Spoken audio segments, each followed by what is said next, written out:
So next we have Penelope, and she is going to be talking on enhancing engagement and assessing knowledge with heterogeneous stage 1 cohorts. Over to you, Penelope. Hello, good morning, everyone. Thank you very much. I'm just trying to share my PowerPoint presentation, which is loading. Well, thank you very much for the opportunity to present very briefly my experience in the topic on enhancing my feedback to students and having this interaction with them as we are covering the topics that we are focusing on. I am at the School of Economics and I deliver this module, which is EC313, Microeconomics for Business. So I will tell you, if we can move on to the next one, please, Phil. I will just very much give you the background of the challenges I face whenever I come across this module, and specifically now that we are working remotely.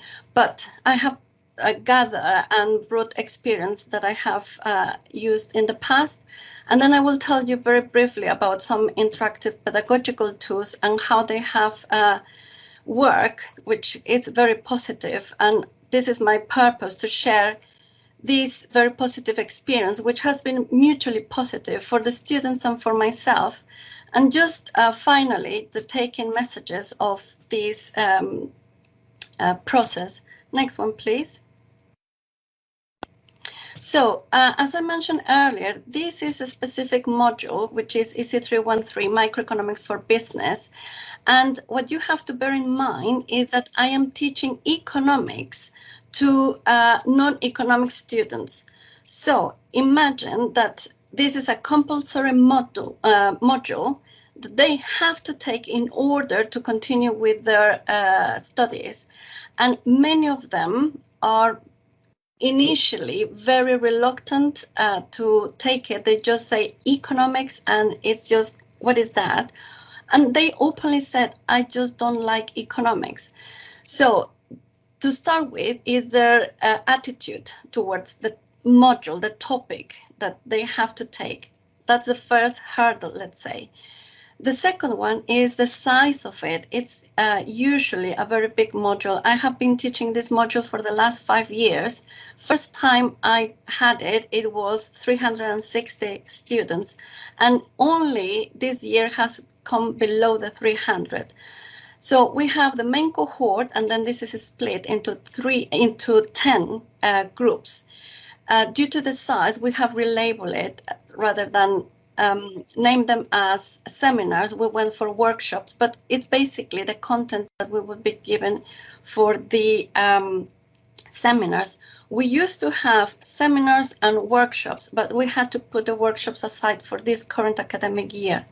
Now, the next challenging aspect to consider is that it's a very heterogeneous cohort.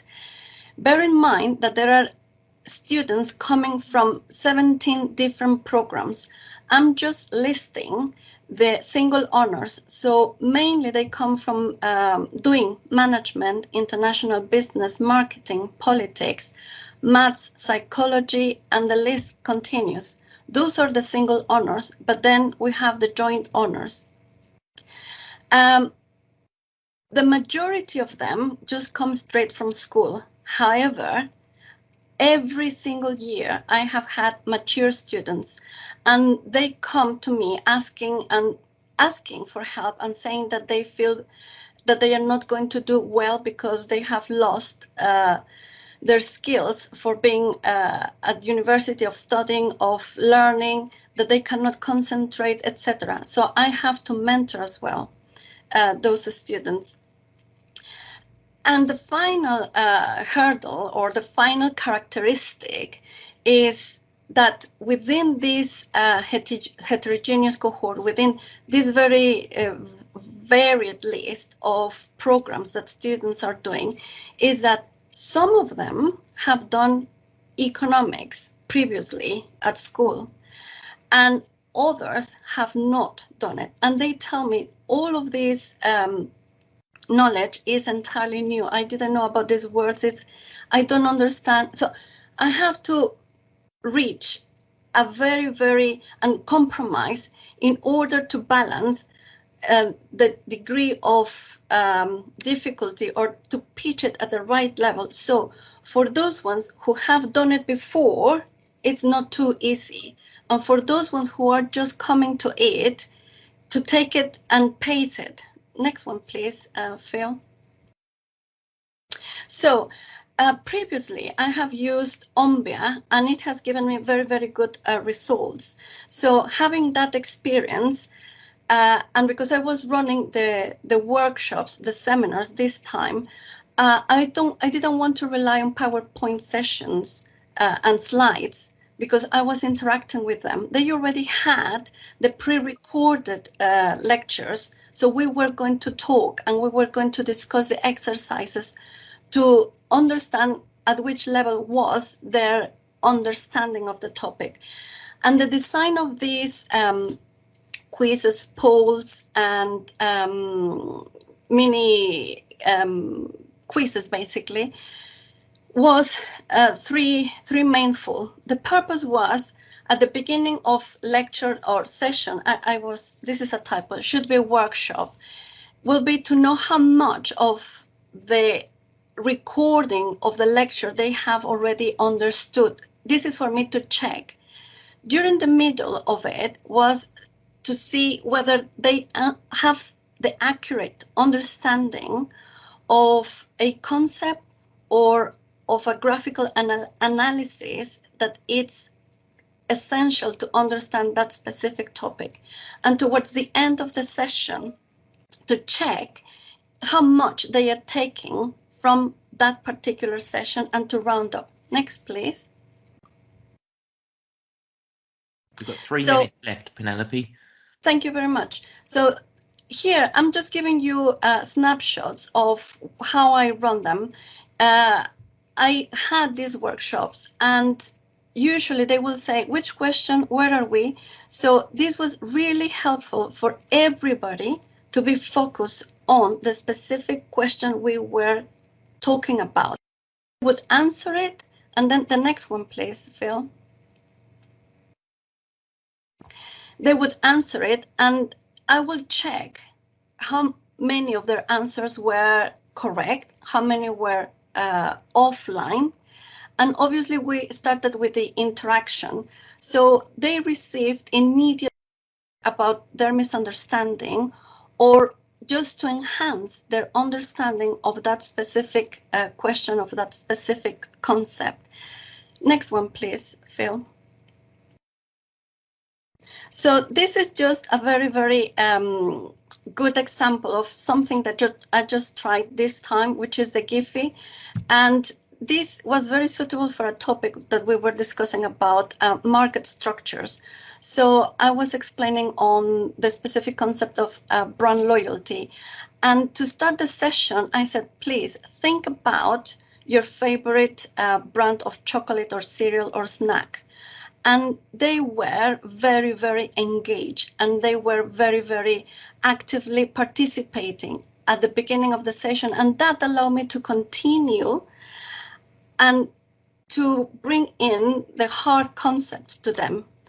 And I did ask them, did you enjoy this exercise? And please put your hand up. And believe me, it was just 99%, all of them enjoying this activity. Next one, please. So this is another example of how I interact with them using the whiteboard. I have to use equations, graphs. So that's why you have the one on the right-hand side, because we need to use some graphs. And I did ask them to participate. So it was an interactive access to the whiteboard. The next one, please, Phil. 1 minute left. Thank you. I'm coming then. And finally, well, I used a variety of video clips, exercises. You can read there where it says workshop 6, matching cards, 1-2 minute, 1.5 minute video clips. So to add variety into this interaction and for there to be an element of surprise so that they know we will have to cover the specific already preset material, but for them without knowing how we were going to specifically be working around it. And this session, which was on Tuesday, the very last one, I did ask them, did you like these exercises we were doing it? And I received very positive feedback. So just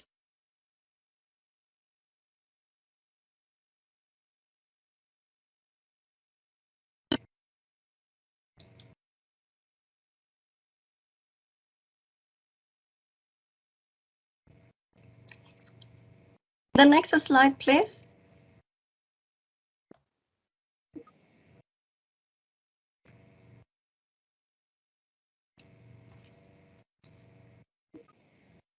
Phil, the next slide. There we go. Yeah, last slide. Yes, is the last one. Just to round up, I provided a variety of exercises to interact with them, to provide them with feedback as we were discussing the concepts, and to allow them to have a very active role during each session. And just the last word is that it obviously implies a lot of preparation and careful design. And in these circumstances, well, considering that I had to be moderate in the ambition for how much could I cover. So I highlighted the key concepts, the key aspects that I needed to make sure they were understanding. Thank you very much. Thank you so much, Penelope. If you could stop presenting. Oh, it's me presenting, it's not you. Yeah. I'll click stop presenting. Thank you so much. We are a couple of minutes behind due to the Teams gremlins that jumped in at the start of your presentation. There are a couple of questions in the chat. If you could jump in and just answer those, that would be so helpful. Thank you. That's fine. Thank you very much.